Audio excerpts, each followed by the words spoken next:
Hello and welcome everyone on this official platform of Legacy IAS Academy. दुनिया ने सोचा कि शांति हो गई है, लेकिन लेबनान के आसमान से आग बरसना बंद नहीं हुई। जी हां, हाल ही में जब यूएस और ईरान के बीच एक टेंटेटिव सीज फायर अनाउंस हुआ, तो पूरी दुनिया ने चैन की सांस ली। लगा कि मिडिल ईस्ट में आखिरकार टेंशन कम होगी, लेकिन अगले ही पल कुछ ऐसा हुआ जिसने सबको हिलाकर रख दिया। इजराइल ने लेबनान पर अपने सबसे बड़े और डेडली एयर स्ट्राइक्स लॉन्च कर दिए। उनका मैसेज बिल्कुल क्लियर था, ईरान के साथ सीज फायर का मतलब यह नहीं कि हिजबुल्लाह के साथ वॉर रुक गया है।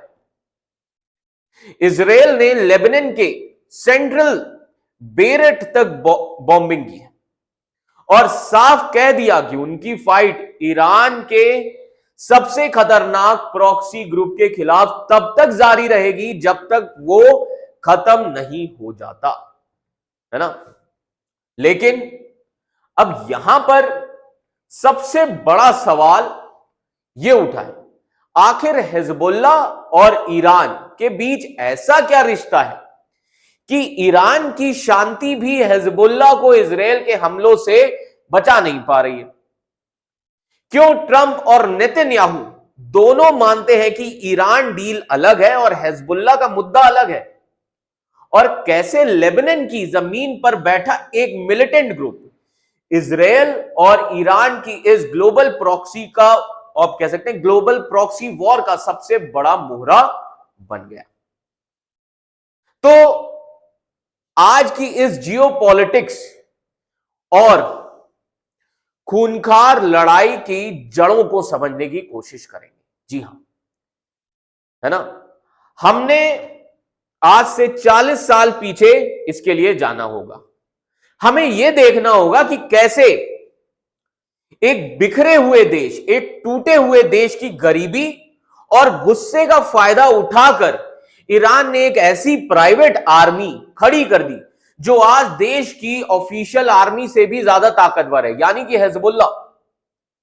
तो आइए शुरू करते हैं इस एक्सक्लूसिव वीडियो को, इस एक्सक्लूसिव चैप्टर को, जहां हम मिडिल ईस्ट के सबसे बड़े राज से पर्दा आज उठाएंगे। जी हां, तो आज हम बात करने वाले हैं राइज ऑफ हिजबुल्लाह और ईरान के मास्टर प्लान की। जी हां, तो अब ये ईरान का मास्टर प्लान क्या था, हिजबुल्लाह का राइज कैसे हुआ, है ना। और कहानी शुरू होती है एक टूटे हुए देश से। जी हां, हिजबुल्लाह की कहानी को अगर समझना है तो हमें हिजबुल्लाह की कहानी को समझने के लिए कुछ टाइम पीछे जाना होगा, यानी कि 1970s के लेबनान में जाना होगा। अब 1970s के लेबनान में क्यों जाना होगा? लेबनान एक वक्त पर मिडिल ईस्ट का स्विट्जरलैंड कहलाता था, लेकिन यह देश अंदर से धर्म और सेक्ट के बेसिस पर बहुत ही ज्यादा डिवाइड था, यानी कि बहुत सारे धर्म, क्रिश्चियंस, सुन्नी मुस्लिम, शिया मुस्लिम, इन सभी लोगों के बीच में यह देश डिवाइड था। ठीक है, अब हुआ क्या, सालों तक लेबनान की शिया कम्युनिटी सबसे ज्यादा गरीब, इग्नोर्ड और पॉलिटिकली मार्जिनलाइज थी। उनका सेंटर में रूप से अगर हम देखें साउथ लेबनान और बेका वैली था। जी हां, साउथ लेबनान और बेका वैली। तो अगर हम साउथ लेबनान और ये रही बेका वैली, तो शिया कम्युनिटी का सेंटर क्या था? साउथ लेबनान और बेका वैली। ठीक है, 1975 में शुरू हुआ सबसे खूंखार लेबनीज सिविल वॉर। जी हां, 1975 लेबनीज सिविल वॉर की शुरुआत हुई। अब इस वॉर में क्या हुआ, पूरा देश सिविल वॉर की आग में जलने लगा, गवर्नमेंट कोलैप्स हो गई और हर कम्युनिटी ने अपनी प्रोटेक्शन के लिए अपने अपने आर्म्ड मिलिशियाज, छोटे छोटे अपनी आर्मी बना ली अपनी हर कम्युनिटी ने। मार्जिनलाइज शिया कम्युनिटी को भी अपने प्रोटेक्शन और आवाज के लिए एक स्ट्रॉन्ग फोर्स की तलाश थी। ठीक है, अब जब ये सिविल वॉर चल रहा था, अब इसी बीच में दो बड़ी घटनाएं हुई। अब ये दो बड़ी घटनाएं कौन सी हैं, तो आइए समझते हैं, है ना। सबसे पहली घटना ईरानियन इंस्पिरेशन, ईरानियन रेवोल्यूशन 1979, है ना। लेबनान अपनी आग में जल रहा था, तभी दो ऐसी इंटरनेशनल घटनाएं हुई जिन्होंने हिजबुल्लाह के जन्म की नींव रख दी, फाउंडेशन रख दिया। 1979 का ईरानियन रेवोल्यूशन। ईरान में अयातुल्लाह खमेनी ने मोनार्की को हटा दिया और एक स्ट्रिक्ट इस्लामिक रिपब्लिक स्टैब्लिश किया। खमेनी सिर्फ ईरान तक रुकना नहीं चाहते थे, है ना। उनका सपना था कि इस मिलिटेंट पॉलिटिकल इस्लाम को पूरे मिडिल ईस्ट में एक्सपोर्ट किया जाए। लेबनान की, उसी समय लेबनान की परेशान शिया कम्युनिटी उनके इस रेवोल्यूशनरी मैसेज के लिए एकदम परफेक्ट ग्राउंड थी, है ना। एक तरफ शिया रेवोल्यूशन हो रहा है, दूसरी तरफ एक दूसरे देश में शिया कम्युनिटी परेशान है, ठीक है। और अब उसी बीच में दूसरी जो बड़ी घटना हुई वो थी 1982 का Israeli invasion. This became catalyst, Israeli invasion 1982 का इजरायली इन्वेजन। ये वो आप कह सकते हैं स्पार्क था जिसने आग लगा दिया। अब इजराइल ने इन्वेड क्यों किया था लेबनान, समझिए। एक ऑर्गेनाइजेशन है जिसका नाम है PLO, Palestinian Liberation Organisation. Palestinian Liberation Organisation south Lebanon से इजराइल पर अटैक करती थी, है ना, ठीक है। अब पैलेस्टीनियन लिबरेशन ऑर्गेनाइजेशन को खत्म करने के लिए इजराइल ने 1982 में लेबनान पर बड़ा हमला, इन्वेजन कर दिया और इजराइल लेबनान की कैपिटल बेरेट तक पहुंच गया। इस इन्वेजन में साउथ लेबनान के शिया विलेजेस पूरी तरीके से तबाह हो गए। पीएलओ तो वहां से निकल गया, लेकिन अपने पीछे छोड़ गया एक मैसिव पावर वैक्यूम और एक गुस्से से भरी हुई लोकल शिया आबादी लेबनान की। अब यहीं पे एंट्री किस चीज की होती है, ईरान की। अब यहीं पर ईरान एंटर करेगा, है ना। द बर्थ इन बेका वैली, जी हां। ये जब केओस चल रहा था, जब पीएलओ निकल गई, वहीं पर एंट्री होती है ईरान की। इस केओस के बीच ईरान ने अपना सबसे बड़ा मास्टर स्ट्रोक खेला। ईरान ने सिर्फ पॉलिटिकल स्टेटमेंट नहीं दिए, बल्कि सीधा ग्राउंड पर एक्शन किया। अब ईरान ने सबसे बड़ा एक्शन क्या किया यहां पर ग्राउंड पर, तो हमें यह समझना होगा। सबसे पहली चीज, इस्लामिक रिपब्लिक गार्ड्स कॉर्प्स की एंट्री, यानी कि ईरान की जो मिलिशिया है उसकी एंट्री, आईआरजीसी की एंट्री हुई।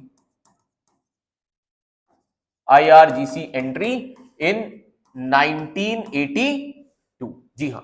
1982 में सीरिया की परमिशन से ईरान ने अपने करीब 1500 elite soldiers, Islamic revolutionary guard corps को लेबनान के बेका वैली में भेजा। करीब 1500 एलीट सोल्जर्स को भेजा ईरान ने अपने यहां से, ठीक है।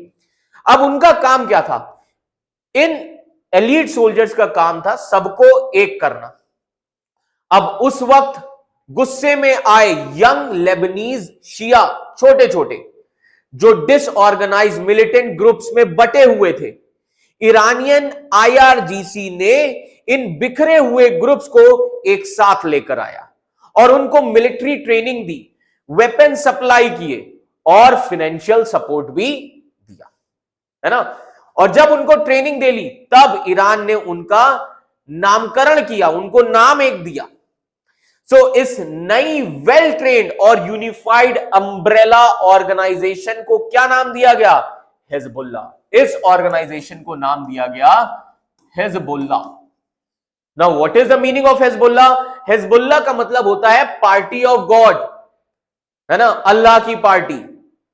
तो अगर ईरान की डायरेक्ट फंडिंग, समझिए, अगर ईरान की डायरेक्ट फंडिंग, वेपन्स और IRGC की ट्रेनिंग नहीं मिलती तो हिजबुल्लाह शायद कभी इतना बड़ा और लिथल फोर्स नहीं बन पाता। ईरान ने एक भीड़ को एक डिसिप्लिन आर्मी में क्या कर दिया, बदल दिया, है ना। अब जब हिजबुल्लाह बन गया, अब आता है 1985 का मैनिफेस्टो। तो आइए समझते हैं कि ये 1985 का मैनिफेस्टो क्या था, है ना। इस मैनिफेस्टो में क्या कहा गया, क्या लिखा गया, है ना। समझिए, शुरुआती सालों में हिजबुल्लाह ने शैडोज में रहकर काम किया। उन्होंने वेस्टर्न और इजरायली टारगेट पर सुसाइड बॉम्बिंग्स की और किडनैपिंग जैसी डेडली टैक्टिक्स को यूज किया। लेकिन 1985 में हिजबुल्लाह ने ऑफिशियली दुनिया के सामने अपना पहला मैनिफेस्टो दिया।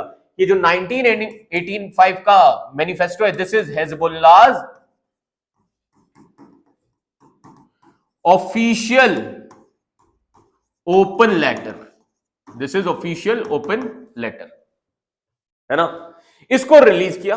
इस लेटर ने उनकी आइडियोलॉजी क्लियर कर दी, जो सीधा ईरान के वर्ल्ड व्यू की आप कह सकते हैं कॉपी थी। पहला क्या था इनके आइडियोलॉजी में, throw out the foreigners, throw out foreigners, है ना। फॉरेनर्स को बाहर निकालना, लेबनान से अमेरिकन, फ्रेंच और इजरायली फोर्सेस को पूरी तरीके से खत्म करना। दूसरी आइडियोलॉजी थी हिजबुल्लाह की, डिस्ट्रॉय इजराइल। यस, इजराइल का विनाश, ये उनकी आइडियोलॉजी का कोर पॉइंट था, जो डायरेक्टली ईरान से इंस्पायर था, है ना। और तीसरा, ईरान के प्रति वफादारी, loyalty towards Iran, loyalty towards Iran. तीसरा, लॉयल्टी। हिजबुल्लाह ने ऑफिशियली विलायत अल फिका, जी हां, हिजबुल्लाह ने ऑफिशियली क्या कहा, विलायत अल फिका। अब विलायत अल फिका क्या है?